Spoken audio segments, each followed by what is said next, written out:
ಚಂಪಾವತಲ್ಲಿ 7 ವರ್ಷಗಳ ಕಾಲ ಭಯಾನಕ ಆಳ್ವಿಕೆ. ಇಲ್ಲಿ ಒಂದು ಪ್ರಾಣಿಯಿಂದ ಅತಿ ಹೆಚ್ಚು ಮನುಷ್ಯರನ್ನು ಕೊಂದ ದಾಖಲೆಯನ್ನು ಒಂದು ಹೆಣ್ಣು ಹುಲಿ ಹೊಂದಿತ್ತು. ಈ ಹುಲಿನ ಭಾರತದ ಡೆವಿಲ್ ಅಂತ ಕೂಡ ಕರೀತಾ ಇದ್ರು. ಸೊ ಈ ವಿಡಿಯೋದಲ್ಲಿ ಈ ನರಭಕ್ಷಕ ಹುಲಿನ ಯಾರು, ಯಾವ ಬಲೆ ಹೆಣೆದು ಹೆಂಗೆ ಇದನ್ನು ಕೊನೆಗಾಣಿಸ್ತಾರೆ ಅಂತ ನೋಡೋಣ. ನನ್ನ ಹೆಸರು ಅಜಯ್. ನನ್ನ ಹೆಸರು Smriti. So let's begin the story of the oldest man eater of India and jungles ವಿಸ್ಪರ್ನ ಮೊದಲನೇ ನರಭಕ್ಷಕನ ಕತೆ. ಸೊ ಕೊನೆವರೆಗೂ ನೋಡಿ, ಬಹಳ ಥ್ರಿಲ್ಲಿಂಗ್ ಆಗಿದೆ.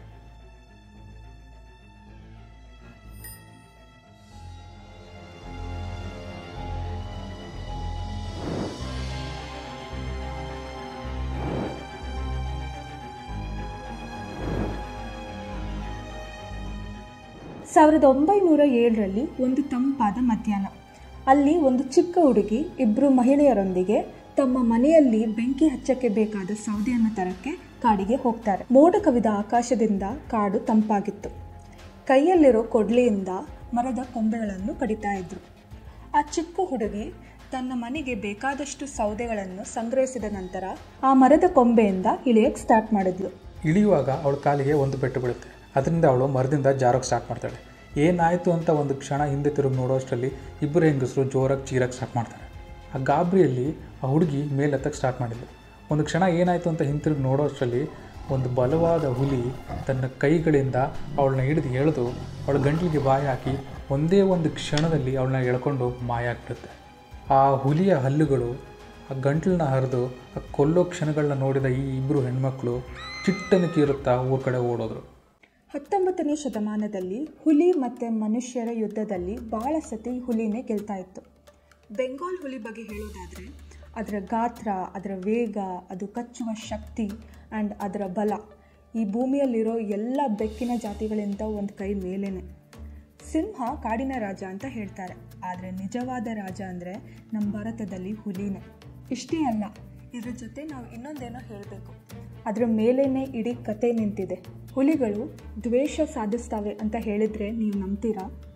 ಅದರಲ್ಲೂ ಆ ದ್ವೇಷದಿಂದ 400ಕ್ಕೂ ಹೆಚ್ಚು ಬಲಿ ಆಗ್ತವೆ ಅಂತ ಹೇಳಿದರೆ ನೀವು ನಂಬ್ತೀರಾ? ನಿಜವಾಗ್ಲೂ ಅದು ದ್ವೇಷನೇ ಇಲ್ಲ ಮಾನವನ ರಕ್ತದ ರುಚಿನ ಅಂತ ಮುಂದೆ ನಿಮಗೆ ಗೊತ್ತಾಗುತ್ತೆ. ನೇಪಾಲ್ನ ಒಂದು ಸಣ್ಣ ಹಳ್ಳಿಯಿಂದ ಭಾರತಕ್ಕೆ ಈ ಹುಲಿ ಬರುತ್ತೆ ಅನ್ನೋದಕ್ಕಿಂತ ಇದನ್ನು ಅಲ್ಲಿಂದ ಹಿಡಿಯೋಕ್ಕಾಗದೆ ಓಡಿಸಿದ್ರು ಅಂತಲೇ ಹೇಳ್ಬೋದು. ಈ ಹುಲಿ ಭಾರತ ಮತ್ತು ನೇಪಾಳಲ್ಲಿ ಅತಿ ಹೆಚ್ಚು ಬಲಿಗಳನ್ನ ತೊಗೊಂಡಿರುತ್ತೆ. ಸುತ್ತಮುತ್ತಲಿನ ಜನ ಎಲ್ಲ ಇದು ಹೆದರಿಸ್ಬಿಟ್ಟಿರುತ್ತೆ. ಎಷ್ಟು ವರ್ಷ ಕಳೆದ್ರೂ ಈ ಹುಲಿಯ ಅಟ್ಟಹಾಸ ಕಮ್ಮಿನೇ ಆಗ್ತಾ ಇರಲಿಲ್ಲ. ಈ ಹುಲಿನ ಸಾಯಿಸಿದರೆ ದುಡ್ಡು ಕೊಡ್ತೀವಿ ಅಂತ ಕೂಡ ಆದೇಶ ಹೊರಡಿಸ್ತಾರೆ. ಎಷ್ಟೊಂದು ಜನ ಶಿಕಾರಿಗಳು ಕಾಡಿಗೆ ಈ ಹುಲಿ ಸಾಯಿಸೋಕ್ಕೆ ಅಂತ ಕೂಡ ಹೋಗಿದ್ರು, ಆದರೆ ಯಾರೂ ಯಶಸ್ವಿಯಾಗಿ ಬರಲೇ ಇಲ್ಲ. ಈ ಹುಲಿ ಮನುಷ್ಯರ ಬೇಟೆ ಆಡ್ತಾ ಭಾಳ ಜಾಗರೂಕ ಹಾಗೂ ಬುದ್ಧಿವಂತ ಹುಲಿ ಆಗಿಬಿಟ್ಟಿತ್ತು. ಈ ಸಮಯದಲ್ಲಿ ಒಬ್ಬ ಯಂಗ್ ಹುಡುಗ ಬರ್ತಾನೆ. ಅವನ ಹೆಸರು ಜಿಮ್ ಕಾರ್ಬೆಟ್ ಅಂತೇಳಿ. ಅವನಿಗೆ 31 ವರ್ಷ. ಅವನು ಈ ಹುಲಿನ ನಾನು ಕೊಲ್ತೀನಿ ಅಂತ ಮುಂದೆ ಬರ್ತಾನೆ.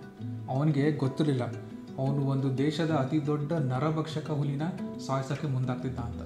ಅವನಿಗೆ ಈ ಹುಲಿ 400ಕ್ಕೂ ಹೆಚ್ಚು ಹುಲಿ ತೊಗೊಂಡಿದೆ ಅಂತ ಗೊತ್ತಿರಲಿಲ್ಲ ಅನ್ಸುತ್ತೆ. ಆ ಜಾಗಕ್ಕೆ ಜಿಮ್ ಬಂದ. ಜಿಮ್ ಕಾರ್ಬೆಟ್ ತಕ್ಷಣವೇ ಆ ಹುಲಿಯ ಮೇಲಿನ ಬೆಲೆನ ತೆಗೆದು ಹಾಕಕ್ಕೆ ಹೇಳಿದ.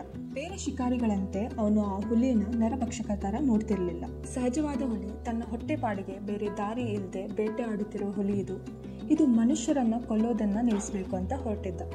ದುಡ್ಡಿನ ಆಸೆಗಂತೂ ಅವನು ಈ ಕೆಲಸ ಮಾಡ್ತಿರ್ಲಿಲ್ಲ. 4 ದಿನ ವಿಪರೀತ ಬಿಸಿಲಿರೋ ಕಾಡಲ್ಲಿ ನಡ್ಕೊತ ಪಾಲಿ ಅನ್ನೋ ಹಳ್ಳಿಗೆ ಬರ್ತಾನೆ.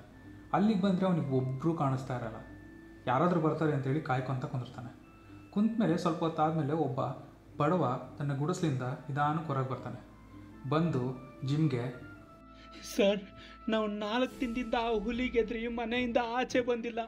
ಆ ಹುಲಿ 1 ವಾರದಿಂದ ಪಾಲಿ ಮತ್ತು ಚಂಪಾವತ್ ಮಧ್ಯದಲ್ಲಿ ರಾತ್ರಿ ಎಲ್ಲ ಗರ್ಜನೆ ಮಾಡ್ತಾ ಅದು ಮತ್ತೊಂದು ಬಲಿನ ಹುಡುಕ್ತಾ ಇದೆ ಅಂತ ಗೊತ್ತಾಯಿತು.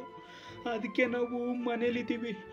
ಆದರೆ ದುರಾದೃಷ್ಟಕ್ಕೆ ಮನೇಲೂ ಅಡುಗೆ ಸಾಮಗ್ರಿ ಎಲ್ಲ ಖಾಲಿಯಾಗಿ ನಾವು ಹೊರಗೆ ಬರಬೇಕಾದ ಪರಿಸ್ಥಿತಿ ಬಂತು ಅಂತ ಹೇಳ್ತಾನೆ. ಅವರ ಸಂಕಷ್ಟಗಳನ್ನು ಅರ್ಥ ಮಾಡಿಕೊಂಡು ಕಾರ್ಬೆಟ್ ಅವನ ಕೆಲಸ ಸ್ಟಾರ್ಟ್ ಮಾಡ್ದ.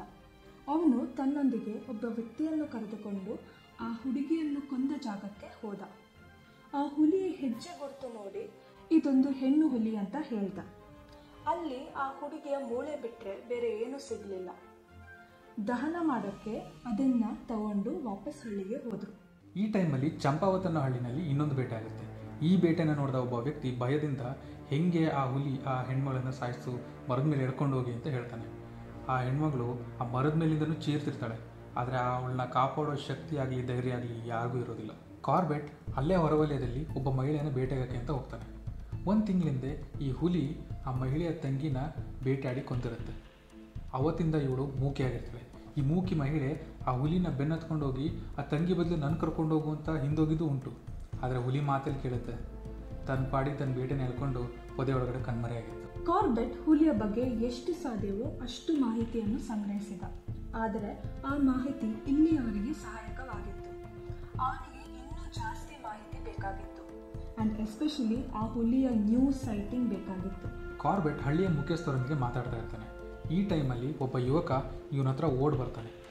ಇವನು ಮಾತಾಡೋಕ್ಕೆ ಮಾತುಗಳೇ ಬರ್ತಾ ಇರಲ್ಲ, ಅವನಿಗೆ ಉಸಿರು ಕಟ್ತಾ ಇರುತ್ತೆ. ಇದನ್ನೆಲ್ಲ ನೋಡಿ ಜನ ಈ ನರಕ ಸದೃಶ ಹುಲಿ ಇನ್ನೊಂದು ಬಲಿ ತಗೊಂಡಿದೆ ಅಂತ ಅರ್ಥ ಮಾಡಿಕೊಂಡ್ರು. ಇದು 436ನೇ ಬಲಿಯಾಗಿರುತ್ತೆ. ಕಾರ್ಬೆಟ್ ತನ್ನ ರೈಫಲ್ ಹಿಡಿದು ಆ ಹುಲಿಯನ್ನು ಹುಡುಕಲು ಮತ್ತು ಅವಳ ಟೆರರ್ ಅಟ್ಯಾಕ್ನ ನಿಲ್ಲಿಸೋಕ್ಕೆ ಕಾಡಿಗೆ ಹೊರಟ. ಅವನು ಅವಳನ್ನ ದಟ್ಟವಾದ ಪೊದೆಯಲ್ಲಿ ನಡೀತಿರೋದನ್ನು ಟ್ರ್ಯಾಕ್ ಮಾಡಿದ. ಸುಡುವ ಶಾಖದಿಂದ ಆ ದಟ್ಟವಾದ ಕಾಡಲ್ಲಿ ಉಸಿರಾಡೋಕ್ಕೂ ಕಷ್ಟ ಆಗ್ತಿತ್ತು. ಆದರೂ ಅದರಿಂದ ಅವನ ಗಮನ ಒಂದು ಕ್ಷಣಕ್ಕೂ ಕಡಿಮೆ ಆಗಿರಲಿಲ್ಲ. ಅವಳನ್ನು ತನ್ನ ದೃಷ್ಟಿಗೆ ಮೀರಿ ನೋಡ್ತಾ ಇದ್ದ. ಆ ಸದ್ದನ್ನು ಅವನು ಹಿಂಬಾಲಿಸೋಕ್ಕೆ ಸ್ಟಾರ್ಟ್ ಮಾಡ್ದ. ಅವನೊಳಗಡೆ ಭಯ ಮತ್ತು ಉತ್ಸಾಹ ಜಾಸ್ತಿ ಆಗ್ತಿದ್ದನ್ನು ಅವನು ಫೀಲ್ ಮಾಡ್ತಾ ಇದ್ದ. ಅವಳು ಎದುರಿಗೆ ಬಂದರೆ ಅವನು ಬೇಗ ಗುಂಡು ಹಾರಿಸುವ ಸಾಧ್ಯತೆಗಳು ಬಹಳ ಕಡಿಮೆ ಇತ್ತು. ಇದು ಅವಳ ಟೆರಿಟರಿ ಆಗಿತ್ತು. ಆದರೂ ಅವನು ಹಿಂಬಾಲಿಸೋದು ಬಿಡಲಿಲ್ಲ. ಸೂರ್ಯನು ನಿಧಾನವಾಗಿ ಮುಳುಗಲು ಪ್ರಾರಂಭಿಸಿದಾಗ ಕಾರ್ಬೆಟ್ ಕತ್ತಲಲ್ಲಿ ತಾನು ಪ್ರಯತ್ನಿಸಿದರೆ ಯಾವುದೂ ಪ್ರಯೋಜನ ಇಲ್ಲ ಅಂತ ತಿಳ್ಕೊಂಡ. ಅದರಿಂದ ಅವನು ತನ್ನ ಹೊಸ ಯೋಜನೆ ಕೆಲಸವನ್ನು ಪ್ರಾರಂಭಿಸೋಕ್ಕೆ ಹಳ್ಳಿಗೆ ವಾಪಸ್ ಹೋದ.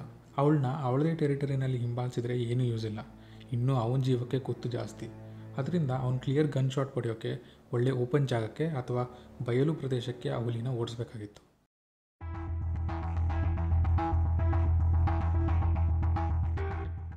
ಕಾರ್ಬೆಟ್ ಮತ್ತು ಗ್ರಾಮಸ್ಥರು ಒಂದು ಮಾಸ್ಟರ್ ಪ್ಲ್ಯಾನ್ನ ರೆಡಿ ಮಾಡ್ತಾರೆ. ಮರುದಿನ ಮುಂಜಾನೆ ಒಂದು ಬೆಟ್ಟದ ತುದಿಯಲ್ಲಿ ಗ್ರಾಮಸ್ಥರಿಗೆಲ್ಲ ನಿಲ್ಲಕ್ಕೆ ಹೇಳ್ತಾನೆ. ಈ ಬೆಟ್ಟದ ಕೆಳಗಡೆಗೆ ಒಂದು ವಿಶಾಲವಾದ ಜಾಗ ಇರುತ್ತೆ. ಸೊ ಪ್ಲ್ಯಾನ್ ಏನಾಗಿರುತ್ತೆ ಅಂತಂದರೆ, ಈ ಕಾರ್ಬೆಟ್ ಸಿಗ್ನಲ್ ಕೊಟ್ಟ ನಂತರ ಈ ಜನಗಳೆಲ್ಲ ಆದಷ್ಟು ಸದ್ದು ಮಾಡ್ಕೊತ ಗುಡ್ಡದಿಂದ ಕೆಳಗಿಳಿಬೇಕು. ಇಳಿಯುವಾಗ ಈ ಹುಲಿಗೆ ಆದಷ್ಟು ಹೆದರಿಸಿ ಆ ಹುಲಿ ಆ ಬಯಲಿಗೆ ಬರಂಗೆ ಮಾಡಬೇಕು. ಈ ಬಯಲ ಹತ್ತಿರದಲ್ಲಿ ಒಂದು ಸಣ್ಣ ಗುಡ್ಡದ ಹತ್ರ ಒಂದು ಜಾಗ ಹೊಂದಿಸಿ ಕಾರ್ಬೆಟ್ ಗನ್ ಹಿಡ್ಕೊಂಡು ಕೂತ್ಕೊಂಡಿರ್ತಾನೆ. ಈ ಹುಲಿ ಕಂಡ ತಕ್ಷಣ ಅದು ಸುಡೋದೇ ಇವರ ಪ್ಲಾನ್ ಆಗಿರುತ್ತೆ. ಆದರೆ ಅಲ್ಲೇ ಒಂದು ಎಡವಟ್ಟಾಗ್ಬಿಡುತ್ತೆ. ಗ್ರಾಮಸ್ಥರಿಗೆ ಉತ್ಸಾಹ ಜಾಸ್ತಿ ಆಗಿಬಿಟ್ಟು ಜಿಮ್ ಸಿಗ್ನಲ್ ಕೊಡೋಕ್ಕೂ ಮುಂಚೆನೇ, ಜಿಮ್ ಅವನ ಜಾಗ ಪೊಸಿಷನ್ ತೊಗೊಳೋಕ್ಕೂ ಮುಂಚೆನೇ ಗ್ರಾಮಸ್ಥರು ಜೋರಾಗಿ ಸದ್ದು ಮಾಡ್ತಾ ಓಡೋಕ್ಕೆ ಸ್ಟಾರ್ಟ್ ಮಾಡೇ ಬಿಡ್ತಾರೆ. ಇದನ್ನು ಕೇಳಿಸ್ಕೊತಿರೋ ಜಿಮ್ ಅವನ ಜಾಗದಿಂದ 150 ಮೀಟ್ರ್ ದೂರದಲ್ಲಿರ್ತಾನೆ. ಎದ್ನೋ ಬಿದ್ನೋ ಅಂತ ಓಡೋಕ್ಕೆ ಸ್ಟಾರ್ಟ್ ಮಾಡ್ತಾನೆ. ಅಲ್ಲಿ ನೆಲ ಸಮನೆಲ್ಲ ಆಗಿರಲ್ಲ, ಸ್ವಲ್ಪ ಏರಿಳಿತಗಳಿರ್ತವೆ. ಓಡೋ ಟೈಮಲ್ಲಿ ಅವನು ಅಲ್ಲಿ ಬಿದ್ದು ಅವನ ಕುತ್ತಿಗೆನ ಆಲ್ಮೋಸ್ಟ್ ಮುರ್ಕೊಂಡೇ ಬಿಡ್ತಾನೆ. ಆದರೆ ಅವನ ಸೆನ್ಸ್ ಆಫ್ ಟೈಮಿಂಗ್, ಅವನು ಇವಾಗ ಎದ್ದೇಳಿಲ್ಲ ಅಂತಂದರೆ ಇನ್ನೂ ಎಷ್ಟು ಬಲಿಗಳನ್ನ ಈ ಹುಲಿ ತಗೊಳುತ್ತೆ ಅನ್ನೋ ಹೆದರಿಕೆಯಿಂದ ಎದ್ದು ಅವನ ಪೊಸಿಷನ್ಗೆ ಹೆಂಗೋ ಬರ್ತಾನೆ. ಒಂದು ಕಡೆಗೆ ಈ ಜನರ ಕೂಗು, ಅವ್ರ ಎಕ್ಸೈಟ್ಮೆಂಟ್, ಅವ್ರ ಉತ್ಸಾಹ. ಇನ್ನೊಂದು ಕಡೆಗೆ ಈ ಹುಲಿ ಆ ವಿಶಾಲವಾದ ಜಾಗದಿಂದ ಆಲ್ರೆಡಿ ಎಸ್ಕೇಪ್ ಆಗಿದೆ ಅನ್ನೋ ಭಯ. ಆ ಭಯ, ಆ ಎಕ್ಸೈಟ್ಮೆಂಟಲ್ಲಿ ಅವನ ಕೈ ನಡುತ್ತಿರುತ್ತೆ. ಬಟ್ ಅವನು ಈ ಶಾಟ್ನ ಮಿಸ್ ಮಾಡೋಕ್ಕೂ ಆಗೋದಿಲ್ಲ. ಅದೇ ಟೈಮಿಗೆ ಕರೆಕ್ಟಾಗಿ ಆ ಹುಲಿ ಕಾಡಿಂದ ಆ ಬಯಲಿಗೆ ಬಂದೇ ಬಿಡುತ್ತೆ. ಅವಳಿಗೆ ವಯಸ್ಸಾಗಿದ್ರೂ ಅವಳದ್ದು ಭೀತಿ ಹುಟ್ಟಿಸ್ತಾ ಇರೋ ನೋಟ, ಆ ಗತ್ತಲ್ಲಿ ನಡೆಯೋ ಶೈಲಿ, ಆ ಭಯನೇ ಕಾಣದಿರೋ ಆ ಮುಖ, ಅಗಲವಾಗುತ್ತಿರೋ ಅವಳ ಕಣ್ಣುಗಳು, ಆ ಸದ್ದು ಕಡೆ ತಿರುಗಿರೋ ಆ ಕಿವಿಗಳು, ಇದನ್ನೆಲ್ಲ ನೋಡಿ ಆ ಜಿಮ್ ಕಾರ್ಬೆಟ್ ಒಂದು ಕ್ಷಣಕ್ಕೆ ಸ್ತಬ್ಧ ಆಗ್ಬಿಟ್ಟ. ಸಮಯ ವ್ಯರ್ಥ ಮಾಡದೆ ಗುರಿ ಇಟ್ಟು ಕಾರ್ಬೆಟ್ ಹುಲಿಗೆ ಹೊಡೆದೇ ಬಿಡ್ತಾನೆ. ಹೊಡೆದಿದ್ದು ಆ ಹುಲಿಯ ಹಿಂದಿನ ಭಾಗಕ್ಕೆ ಹೋಗಿಬಿಡುತ್ತೆ. ಗರ್ಜಿಸುತ್ತಾ ಹುಲಿ ಮತ್ತೆ ಮುಂದೆ ಹೋಗಕ್ಕೆ ಸ್ಟಾರ್ಟ್ ಮಾಡುತ್ತೆ. ಮತ್ತೆ ಸಮಯ ವ್ಯರ್ಥ ಮಾಡದೆ 2ನೇ ಸತಿ ಗುರಿ ಇಟ್ಟು ಕಾರ್ಬೆಟ್ ಮತ್ತೆ ಶೂಟ್ ಮಾಡ್ತಾನೆ. ಬಟ್ ಅದೇ ಟೈಮಿಗೆ ಆ ಹುಲಿ ಕಾಲು ಜಾರಿ ಒಂದು ಬಂಡೆಯಿಂದ ಕೆಳಗೆ ಬೀಳುತ್ತೆ. ಅವನ ಗುರಿ ಮಿಸ್ ಆಗುತ್ತೆ. ಅವನ ದುರದೃಷ್ಟ ಬೈಕೊಂತ ಮತ್ತೆ ಹುಲಿನ ಹಿಂಬಾಲಿಸೋಕ್ಕೆ ಸ್ಟಾರ್ಟ್ ಮಾಡ್ತಾನೆ. ಈ ಗನ್ ಶಾಟ್ ಸೌಂಡ್ ಕೇಳಿ ಗ್ರಾಮಸ್ಥರ ಹರ್ಷೋದ್ಗಾರ ಮುಗಿಲ್ಮುಟ್ಟಿತ್ತು. ನೋಡ್ತಾ ನೋಡ್ತಾ ಈ ಹುಲಿ ಹೋಗಿ ಒಂದು ಬಂಡೆ ಮೇಲೆ ನಿಲ್ತು. ಆವಾಗ ಅವಳು ದಣಿದಿದ್ಲು. ಅವಳ ಕಣ್ಣು ಮಂಜಾಗ್ತಾ ಇತ್ತು. ಆದರೆ ಅವಳು ಜಿಮ್ನ ನೋಡಿದ ತಕ್ಷಣ ಅಟ್ಯಾಕ್ ಮಾಡಿದೆ ಬಂದು ಅವಳ ಹಲ್ಲುಗಳನ್ನು ತೋರಿಸ್ತಾ ಇಲ್ಲಿಂದ ಹೊರಟೋಗು ಅಂತೇಳಿ ಗುರುಗುಡ್ತಾ ಇತ್ತು. ಅದೇ ಟೈಮಿಗೆ ಜಿಮ್ 3ನೇ ಬಾರಿ ಗನ್ ಶಾಟ್ ಮಾಡೇ ಬಿಡ್ತಾನೆ. ಆವಾಗಲೂ ಕೂಡ ಆದರೆ ಕೈನ ಬಲವಾದ ಉಗುರುಗಳನ್ನ ತೋರಿಸ್ತಾ ಜಿಮ್ನ ತಲೆನ ಪುಡಿ ಮಾಡಿಬಿಡ್ತೀನಿ ಅಂತ ಕಣ್ಣಲ್ಲೇ ಹೇಳ್ತಾ ಇದ್ಲು. ಅದೇ ಟೈಮ್ಗೆ ಸರಿಯಾಗಿ ಆ ಬಂಡೆ ಮೇಲೆ ಕುಸ್ತು ಅವಳ ಪ್ರಾಣನ ಬಿಡ್ತಾಳೆ. ಕಾರ್ಬೆಟ್ ತೆವಳುತ್ತಾ ಅವಳ ಪಕ್ಕದಲ್ಲಿ ಬಂದ. ಅವಳನ್ನ ಹತ್ತಿರದಿಂದ ನೋಡಿದ ತಕ್ಷಣ ಅವನ ಹೃದಯ ನಿಂತುಬಿಡ್ತು. ಅವಳ ಮೇಲಿನ ದವಡೆ ಹಾಗೂ ಕೆಳಗಿನ ದವಡೆ ಸಂಪೂರ್ಣವಾಗಿ ಹರಿದು ಹೋಗಿತ್ತು. ಮಾನವೀಯತೆಯ ವಿರುದ್ಧವಾದ ಕೂಗು ಇಷ್ಟೊಂದು ಬಲಿಗಳಿಗೆ ಕಾರಣ ಅಂತ ಅವನಿಗೆ ತಿಳಿಯಿತು. ವರ್ಷಗಳ ಹಿಂದೆ ಅವಳನ್ನು ಗಾಯಗೊಳಿಸಿದ ಶಿಕಾರಿಯ ಮೇಲೆ ಜೋರಾಗಿ ಕೋಪ ತೋರಿಸುತ್ತ ತನ್ನ ಕೆಲಸವನ್ನು ಮುಗಿಸಲು ಯೋಗ್ಯತೆ ಇಲ್ಲದ ಮೂರ್ಖ ಬೇಟೆಗಾರನಿಂದ ಇಂಥ ದೊಡ್ಡ ನಷ್ಟ ಆಗಿದೆ. ಗುಂಡು ಅವಳನ್ನು ಸಂಪೂರ್ಣವಾಗಿ ಕೊಲ್ಲದೆ ಅರ್ಧ ಕೊಂದು ಅದರಿಂದ ಅವಳ ದ್ವೇಷವನ್ನು ಹೆಚ್ಚಿಸಿ ಒಂದು ನರಭಕ್ಷಕ ಯಂತ್ರವಾಗಿ ಪರಿವರ್ತಿಸಿದ ಆ ಮೂರ್ಖ ಶಿಕಾರಿ ಎಂದು ಕಣ್ಣೀರಿಡುತ್ತಿದ್ದ. ಹಲವಾರು ವರ್ಷಗಳ ಕಾಲ ತೀವ್ರ ನೋವಿನಿಂದಾನೇ ಬದುಕಿದ್ಲು. ತನ್ನ ಬೇಟೆಗಳನ್ನು ಬೇಟೆಯಾಡುವ ಶಕ್ತಿ ಇಲ್ಲದೆ ಮನುಷ್ಯರನ್ನು ಹುಡುಕಿ ಅವಳ ಸೇಡಿನ ಕಿಡಿಯಿಂದ ಗ್ರಾಮಸ್ಥರ ಮೇಲೆ ದಾಳಿ ಮಾಡಲು ಶುರು ಮಾಡುವಂತೆ ಆಗಿತ್ತು ಮಾನವನಿಂದಾನೆ. ಶೈತಾನ್ ಅಂತೇಳಿ ಕಾಡೊಳಗಡೆ ಜೋರಾಗಿ ಸದ್ದು ಕೇಳ್ತಾ ಬರ್ತಿತ್ತು. ನೋಡ್ತಾ ನೋಡ್ತಾ ಈ ಜನ ಎಲ್ಲ ಜಿಮ್ ಹತ್ರ ಬಂದೇ ಬಿಟ್ರು. ಅವರು ಈ ಹುಲಿನ ನಮಗೆ ಕೊಡಿ, ನಾವು ಇದನ್ನು ತುಂಡು ಮಾಡ್ತೀವಿ ಅಂತೇಳಿ ಕೇಳಕ್ಕೆ ಸ್ಟಾರ್ಟ್ ಮಾಡಿದರು.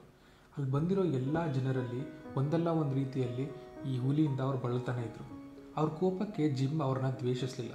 ಆದರೆ ಅದೇ ರೀತಿ ಅವನು ಹುಲಿನ ಕೊಟ್ಟು ತುಂಡು ಮಾಡೋಕ್ಕೂ ಆಗ್ತಿರಲಿಲ್ಲ. ಹೆಂಗೋ ಈ ಜನಕ್ಕೆಲ್ಲ ಇದನ್ನು ಅರ್ಥ ಮಾಡಿಸಿದ ಕಾರ್ಬೆಟ್. ಇಲ್ಲಿಗೆ ಒಂದು ಹುಲಿಯ ಟೆರರ್ ಅಟ್ಯಾಕ್ನ ಆಳ್ವಿಕೆ ಅಂತಿಮವಾಗಿ ನಿಲ್ತು. ಡೆವಿಲ್ನ ಸಾಯಿಸಿದ್ದಾರೆ ಅಂತ ಹಳ್ಳಿ ಜನಕ್ಕೆ ಪ್ರೂವ್ ಮಾಡೋಕ್ಕೆ ಹುಲಿಯನ್ನು ಹಳ್ಳಿಯಿಂದ ಹಳ್ಳಿಗೆ ತಗೊಂಡು ಹೋಗ್ತಿದ್ದೆ.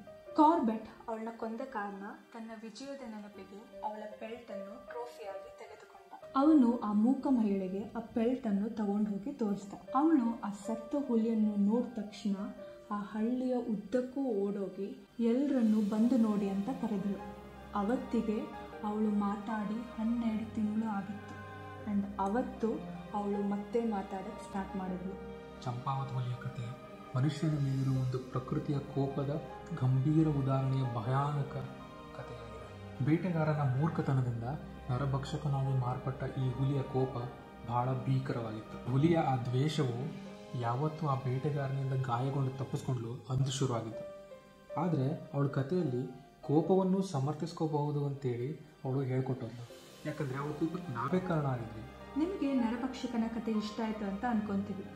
ಮುಂದೆ ಹಲವಾರು ವನ್ಯಜೀವಿಗಳ ಕಥೆಯನ್ನು ನಾವು ತಗೊಂಡು ಬರ್ತಿರ್ತೀವಿ. ಹಾಗೂ ಈ ಥರ ವಿಡಿಯೋಸ್ ಮಾಡೋಕ್ಕೆ ಬಹಳ ಟೈಮ್ ಆ್ಯಂಡ್ ಎಫರ್ಟ್ ಬೇಕಾಗುತ್ತೆ. ಸೊ ನಿಮ್ಮ ಕಡೆಯಿಂದ ಒಂದು ಲೈಕ್ ಆ್ಯಂಡ್ ಸಬ್ಸ್ಕ್ರೈಬ್ ನಮ್ಮನ್ನು ಮೋಟಿವೇಟ್ ಮಾಡುತ್ತೆ. ಮುಂದಿನ ವಿಡಿಯೋಸ್ ಅಲ್ಲಿ ಸಿಗೋಣ.